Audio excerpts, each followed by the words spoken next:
Hello दोस्तों, आपके अपने चैनल स्मार्ट स्टडी 78 में आपका स्वागत है। दोस्तों, यदि आप भी यूपी टेट का एग्जाम देकर आए हो और आपके मन में अनेक प्रकार के प्रश्न चल रहे हैं कि कौन सी शिफ्ट में कितना है और कितने मार्क्स आपके पढ़ने वाले हैं, और जो भी फ्रेंड्स जनरल में आते हैं उनके 2 से 3 नंबर कम बैठ रहे हैं, और जो SC ST OBC में आते हैं उनके भी 2 या 3 से नंबर कम बैठ रहे हैं। अब उनको क्या करना चाहिए, इस पर मैं बात करने वाली हूँ। किस शिफ्ट में कितने नंबर बढ़ने की उम्मीद है, इस पर मैं बात करने वाली हूँ। तो चलिए दोस्तों, वीडियो स्टार्ट करते हैं। और जो भी फ्रेंड्स इस चैनल पे नए हैं तो प्लीज सब्सक्राइब जरूर कर लीजिएगा, और टीचिंग से संबंधित जो भी आपकी अपडेट रहती है मैं भी शेयर करती हूँ, तो टेलीग्राम भी आप ज्वाइन कर लेना। टेलीग्राम की जो लिंक है वो जो भी फ्रेंड्स CTET की तैयारी कर रहे हैं या सुपर टेट की तैयारी कर रहे हैं उनके लिए मैं उसमें टेलीग्राम पर यानी कि PDF नोट्स देने वाली हूँ, तो टेलीग्राम को आप ज्वाइन कर लेना। तो चलिए दोस्तों, वीडियो स्टार्ट करते हैं। दोस्तों, सबसे पहले बात कर लेते हैं हमारे उच्च प्राइमरी यानी कि आपके जूनियर की। तो सबसे पहले जो आपका एग्जाम हुआ था वो आपका जूनियर का ही हुआ था।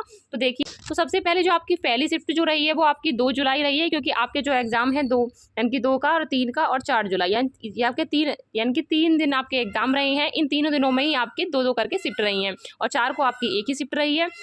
तो सबसे पहले बात कर लेते हैं 2 जुलाई की। तो 2 जुलाई में आपका जैसे कि यदि आपका 2 जुलाई में एग्जाम था, 2 जुलाई को जो एग्ज़ाम था, तो ये आपकी पहली शिफ्ट रही है। इसमें आपका पेपर सेकंड था फर्स्ट शिफ्ट में। तो देखिए, बात ये है कि जब आपका पहला शिफ्ट में आपका एग्ज़ाम था, तो देखो इन्होंने तो पेपर देखा ही नहीं होगा। इसमें आपका जो पेपर था वो अचानक से आया था।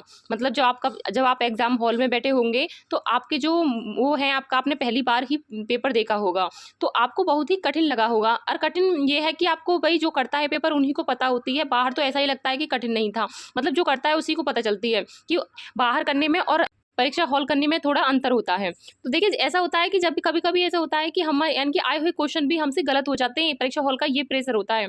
तो देखिए, सबसे पहले देख लेते हैं 2 जुलाई की। तो 2 जुलाई को जो मार्क्स मिलने वाले हैं, तो देखिए सभी को लगता है आसान था, हार्ड था। कोई कहता है कि 2 की पहली शिफ्ट आसान थी, कोई कहता है हार्ड था। तो देखिए, पहले वाला आपको नंबर मिलने वाले हैं। पहली बार जो शिफ्ट रहेगी उनको नंबर मिलेंगे, क्योंकि ये है कि आपने तो पेपर देखा नहीं था, आपके लिए पहली बार ही था। तो इसलिए आपको कम से कम 2 से 3 मार्क्स मिलने वाले हैं। आपको 2 से 3 मार्क्स सभी के पड़ेंगे, अगर जिसने भी 2 जुलाई का पेपर फर्स्ट शिफ्ट का दिया है, 2 जुलाई का।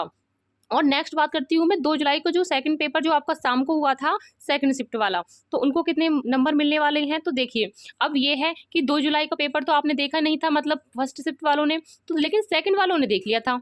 अब तो उसमें दिक्कत है। तो अब तो ये है कि आपका जो सेकंड वाला जो शिफ्ट है वो आपके पहले पेपर जो इसमें हुआ था, वो आपने जो आपको टाइम मिला था तो उसमें आपने देख लिया होगा। अब मैं नहीं कह रही इस बात को, आप इस बात सभी को पता है कि सभी ने एनालिसिस अच्छे से किया होगा। जब आप एग्जाम देने चले गए होंगे, जितना भी आपको टाइम मिला होगा, आपने फर्स्ट पेपर देखा होगा। यहाँ पर जो शिफ्ट है आपकी वाली शिफ्ट से आपके कम नंबर होने वाले, यानी कि जितने नंबर आपको फर्स्ट शिफ्ट में मिलने वाले हैं उससे कम आपके सेकंड शिफ्ट में मिलेंगे। क्यों? क्योंकि आपने पेपर देख लिया था, इसलिए। क्योंकि ये बात ये है कि आपका देख लीजिए, ऐसा नहीं है कि बिल्कुल नहीं बढ़ेंगे। और जिन भी फ्रेंड्स के नंबर जैसे 90 है ना, तो वो ऐसा नहीं है कि आपके घटेंगे। तो ये एक पात्रता परीक्षा है, ये आपकी घटाई नहीं जाएंगे इसमें। अगर किसी के 82 हैं तो वो आपके इतने ही रहेंगे। आंसर की से मिला लेना ऑफिशियल आंसर की से, और रिजल्ट आपको देखने को मिलेगा। और जो यानी कि आपकी ऑफिशियल आंसर की होगी उसमें आपके मतलब जो भी क्वेश्चन डिलीट वगैरह होंगे उससे आपको अंदाजा लग जाएगा, रिजल्ट उसी के हिसाब से बनता है। तो सेकंड शिफ्ट की अगर मैं बात करूं, तो सेकंड शिफ्ट में आपके कम से कम 1 या 2 नंबर, यानी कि 2 नंबर तो बिल्कुल फिक्स हैं, यानी कि 2 नंबर तो आपके बढ़ने ही बढ़ने हैं। इसमें आपके 2 भी बढ़ सकते हैं और 3 भी, क्योंकि इसमें आपके पहला पेपर था। तो इसमें मतलब आपका ये था कि पहला पेपर था, उसमें अचानक से मतलब देखा था, किसी को भी कोई अंदाजा नहीं था कि क्या चीज़ पूछी जा रही है, क्या चीज़ नहीं पूछी जा रही। लेकिन सेकंड शिफ्ट में ये अंदाजा हो गया था कि क्या चीज़ आपको पूछी जा रही है, क्या चीज़ नहीं। बेशक आपको इतना टाइम नहीं मिला एनालिसिस करने का, लेकिन ये है कि ये थोड़ा बहुत आपको पता तो चल गई इस चीज़ से कि हाँ पेपर कैसा आ रहा है। तो ये आपको यानी कि जो भी फ्रेंड्स 2 जुलाई की सेकंड शिफ्ट में आते हैं उनको 2 नंबर तो मिलने वाले हैं। और नेक्स्ट बात करती हूँ मैं 3 जुलाई की। तो 3 जुलाई में जो हुआ था आपका, ये फर्स्ट शिफ्ट में बता रही हूँ, जो 3 जुलाई में फर्स्ट शिफ्ट का जो रहा है वो आपका सेकंड पेपर ही था। तो सेकंड पेपर की अगर बात करूँ, तो देखिए जो सेकंड शिफ्ट में रही है, तो चाहे बेशक यानी कि इसमें बताया जा रहा है कि ये भी शिफ्ट हार्ड थी, कोई इसमें बता रहा है कि ये शिफ्ट हार्ड थी। तो देखिए, सभी को अपनी शिफ्ट हार्ड ही लगती है, तो ये कहना थोड़ा मुश्किल है कि कौन सी शिफ्ट हार्ड थी कौन सी नहीं। लेकिन ये इस आधार पर बता सकते हैं कि ये वाला जो पेपर था वो पहली बार था, इसलिए इसको ज़्यादा मिलेगा, और बाकी के इसमें थोड़ा इससे कम है। और जो आपकी 3 जुलाई की जो शिफ्ट रही है, इनके लिए तो पूरा एक ही दिन था, यानी कि इनके पास तो पूरा एक दिन था दोनों पेपर को अच्छी तरह से एनालिसिस करने का। तो ये तो पूरी अच्छी तरह से अपनी तैयारी करके गए थे। तो इसमें बोनस अंक हैं वो आपके ज़्यादा नहीं मिलने वाले, इसमें मुश्किल से आपका 1 अंक मिलने वाला है। तो देखिए मैं इस तरह नहीं बोलूँगी कि आपके 5 से 6 नंबर बढ़ेंगे, तो इसमें इस तरह नहीं बढ़ने वाले, क्योंकि ये है कि आपका मैं तो हूँ नहीं कि आपको नंबर देने वाली हूँ। तो देखिए ये है कि आपका ये आइडिया है कि इसमें आपकी इतने शिफ्ट में इतने नंबर बढ़ सकते हैं। तो आपका 1 नंबर इसमें 1 या 1.5 इससे ज़्यादा नहीं मिलेगा, इसमें इससे ज़्यादा आपको नहीं मिलने वाला है, ये आपका बिल्कुल फिक्स है। तो अब नेक्स्ट बात करती हूँ आपकी प्राइमरी की। तो इससे पहले देख लीजिए इसमें आपके 2 से 3 है, 2 से 3 नंबर हैं आपके, और इसमें आपके 2 हैं, और इसमें आपका 1 या 1.5 इतना ही मिलेगा, इससे ज़्यादा नहीं है। तो अब मैं बात करती हूँ प्राइमरी की। तो देखिए 3 जुलाई को जो आपका फर्स्ट शिफ्ट हुई थी उसमें तो आपका सेकंड पेपर था, और 3 जुलाई की जो शाम को हुई थी उसमें आपका लेवल 1 था।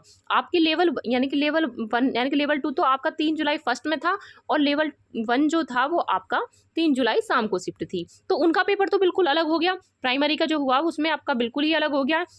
तो इसमें अलग यानी कि ये तो है कि आपने पेपर देख लिया होगा, लेकिन प्राइमरी का और जूनियर का थोड़ा अलग होता है। तो इनके लिए भी पेपर एक पहली बार ही था लेवल 1 का। तो लेवल 1 का जो पेपर था वो आपका पहली बार ही था, तो इनके जो मार्क्स हैं वो सही बढ़ेंगे, क्योंकि इसमें ये है कि इनके लिए भी पहली बार ही था, और इसमें आपका कम से कम आपके यानी कि 1 या 2 नंबर तो आपके बढ़ने ही वाले हैं, क्योंकि इसमें आपके यानी कि लेवल 1 का ही पहली पेपर था, इसलिए आपके 1 या 2 मार्क्स आपके इसमें बढ़ने वाले हैं, इससे ज़्यादा नहीं बढ़ेंगे। देखो वैसे तो इसमें कोई दिक्कत नहीं है, लेकिन ये है कि जो भी इसमें मतलब बॉर्डर पे हैं उनको थोड़ी दिक्कत हो सकती है, जैसे कि आपके 87 88 वगैरह ये हैं। तो आप शिफ्ट अपने हिसाब से अपनी शिफ्ट देख लीजिए आपके कितने मार्क्स बढ़ रहे हैं, तो ये देख लीजिए। मैं इस तरह नहीं बोलूँगी कि आपके 6 से 7 नंबर बढ़ जाएंगे, तो देखो फिर वही है कि आप आगे की बोलोगे कि इतने बताए थे इतने नहीं बढ़े। तो मैं आइडिया से बता रही हूँ कि आपके इतने मार्क्स इतने बढ़ सकते हैं, क्योंकि सारे पेपर को मैंने खुद एनालिसिस किया है। तो इस हिसाब से आपके जो मार्क्स हैं वो इसमें यानी कि इसमें आपके इतने नंबर बढ़ने वाले हैं। तो इसमें आते हैं 4 जुलाई की। तो 4 जुलाई का जो एग्जाम था, देखो वैसे तो कहने को तो बोलते हैं कि आसान है, लेकिन देखो इसमें आपकी ईवीएस भी देखी होगी आपने, ईवीएस में उसमें भी हार्ड है, और बाकी वैसे तो सही था, लेकिन ईवीएस भी इस टाइप की थी जैसे सीटेट वगैरह में होती है ना, इस टाइप की आपकी सीटेट मतलब ईवीएस दे रखी थी। तो पढ़ने में तो टाइम ही लगता है वैसे तो, और उसमें आपका पढ़ने में टाइम भी लगा होगा आपको। तो इसमें आपके जो बाकी सारे सब्जेक्ट सही थे, लेकिन इसमें ईवीएस थोड़ी हार्ड थी, तो इसमें आपका 1 या 1.5 नंबर इसमें आपका बढ़ने वाला है, 1 मानो या फिर आपका 1.5 नंबर, इससे ज़्यादा आपको नहीं मिलने वाले 4 जुलाई की में, यही नंबर आपको मिलने वाले हैं। फर्स्ट शिफ्ट में जिसका भी हुआ था उनको ज़्यादा प्रॉफिट होगा इसमें, और बाकी का जो लास्ट शिफ्ट था उसमें थोड़ा ये है कि आपको थोड़ा कम मिलेगा। बाकी अगर यदि आप जैसे कि आपके 89 हैं या फिर आपके 81 वगैरह हैं, तो ये थोड़ा ये है कि आप पास हो जाओगे, 1-2 नंबर का ही अंतर आता है, बाकी आप पास हो जाओगे। और जैसे कि आपको पता भी है कि जनरल के लिए तो 90 ही मार्क्स चाहिए, अगर 90 से 1 भी कम है तो फिर उसमें दिक्कत आ जाती है। तो देखिए मैं इतना बोलूँगी कि जिन भी फ्रेंड्सों के नंबर जैसे कि आपके 88 हैं, 89 हैं, तो ये है कि आपके मतलब ये नंबर आपके बढ़ सकते हैं, यानी कि बढ़ने की पूरी उम्मीद है, बस अपनी शिफ्ट के अनुसार आप देख लीजिए। और जैसे कि ओबीसी है, एसटी वगैरह हैं, तो इनके भी आपके 82 नंबर चाहिए, और जनरल में आपके जैसे कि आपके 80 या 81 हैं, वो अपनी वेट कीजिए अभी। और आप सभी को पता भी है कि अभी तो इतने मतलब उसमें आपकी आंसर की ही सही नहीं दी है, तो आंसर की सही नहीं दी है तो अभी तो आपके वो ही अंक मिलने वाले हैं आपको, तो उसमें आपके मार्क्स बढ़ने वाले हैं इससे अलग भी, क्योंकि आपके जो मार्क्स यानी कि आपके जो आंसर किए हैं उसमें इतनी गलती दी है। तो अभी आपकी ये प्रोविजनल आंसर की है, तो प्रोविजनल आंसर की देखकर इतने परेशान ना हो। तो ये आपकी प्रोविजनल है, उसके बाद आपकी ऑफिशियल आंसर की आएगी, उसके बाद आपका रिजल्ट आएगा। तो देखिए ये है कि आपकी प्रोविजनल आंसर की आती ही इसलिए है क्योंकि इसमें बहुत सारी दिक्कतें होती हैं, तो वो जो पे आपकी गलतियां हैं जितना हो सके आप आपत्ति दर्ज कीजिए, और किस प्रकार करनी है मैंने उसकी अलग से वीडियो बना रखी है।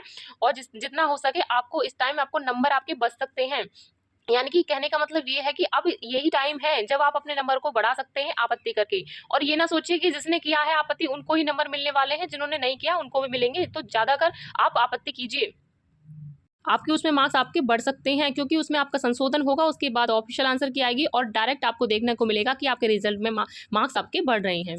तो हो सके तो आपत्ति जरूर कीजिएगा, और फिर भी आपका कोई डाउट है तो आप मुझे कमेंट करके जरूर बताइएगा। मिलते हैं हम नेक्स्ट वीडियो में, तब तक के लिए धन्यवाद।